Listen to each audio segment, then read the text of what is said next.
حوشوا لبقيه الحلقه. استنى. اهلا بكم مره اخرى في البرنامج.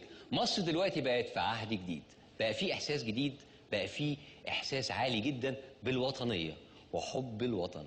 مصر هي أمي، فيها هو دمي، شمسها بنواري،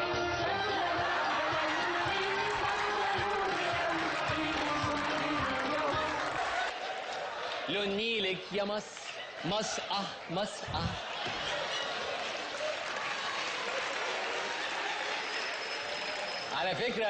على فكرة هو احلى حاجه فيه ان المواقف بتاع دوت مش مخليني شايفه في وسطهم، يعني كاموفلاج رائع. شفتكش